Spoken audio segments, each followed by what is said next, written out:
Thanksgiving bomb threats targeting half a dozen Democratic lawmakers. The threats all taking place in Connecticut. Thankfully, no one was hurt. And it comes in the same week that members of the incoming Trump administration also facing bomb threats, swatting attacks. The Trump transition team saying it will not be deterred or intimidated by those threats. Let's bring in nationally syndicated political reporter Selena Zito. Thank you, Selena, for joining us on this Thanksgiving weekend, on this Black Friday. We greatly appreciate your time and a holiday weekend. I want to get your thoughts. Thank you. This has become more prevalent in recent years, the attacks on people who enter our political system, whether they're politicians or prosecutors and judges. Just your thoughts on the kind of the collaborative effort that potentially could be at stake and behind this, particularly facing these new Trump administration officials that are going to be playing a big role broadly in all sorts of public life.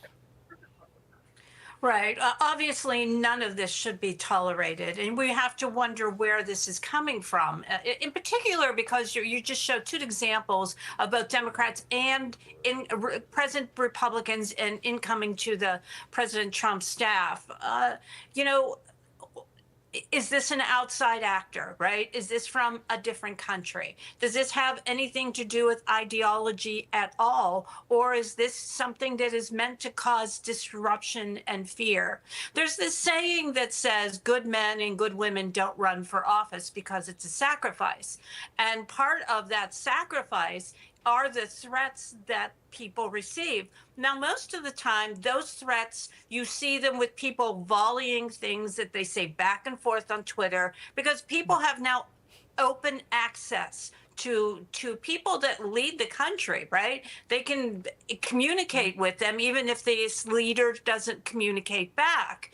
And then that just sort of can balloon out to be other ways to threaten them when they're not getting the attention that they believe they deserve. Yeah, and some people can feel kind of safe in anonymity when they're attacking, particularly in those social media forums. But former FBI Assistant Director Chris Swecker calls this domestic terrorism. Take a listen. The existence of a threat or the making of a threat is an act of domestic terrorism. It's designed to intimidate incoming cabinet nominees and political nominees. So, no matter whether it comes to a pro-Palestinian group or a domestic group, this is domestic terrorism at its purest form. Just a quick answer on this, but this could potentially mean serious charges for the people behind these sort of threats.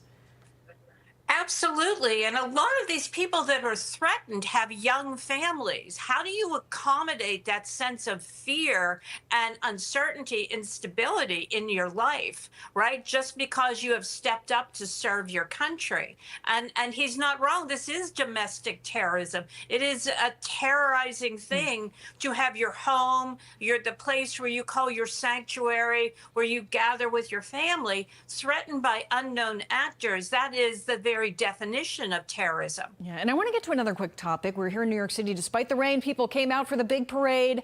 Also coming out, the pro-Palestinian protesters. Mayor Adams had this to say.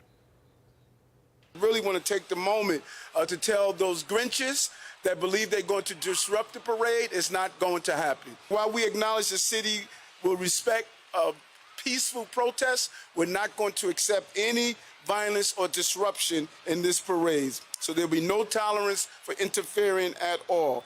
Thankfully, the NYPD shut that down very swiftly. Just a quick reaction from you to those protesters. Yeah, this is a cultural touchstone. They've been doing, since I was a kid, I can remember Betty White was one of the announcers for it shows how old I am, right, for the Thanksgiving Day parade. This is something that people, along with football, gather around their TV sets with their families as they're preparing things. And these kinds of disruptions, while people do believe in free speech and the right to protest, these protesters seem to do a lot of what they're doing out of really wanting attention. And there's this sort of iconic photo yesterday of Ronald McDonald coming up behind him, and you could almost imagine President Trump in the window, McDonald's sending him out there. Yeah, I will take a Betty White reference any day. Selena Zito, thank you so much for your thoughts. Appreciate it. Thanks for coming in. Thanks so much. I'm Steve Doocy. I'm Brian Kilmeade. And I'm Ainsley Earhart. And click here to subscribe to the Fox News YouTube page to catch our hottest interviews and most compelling analysis.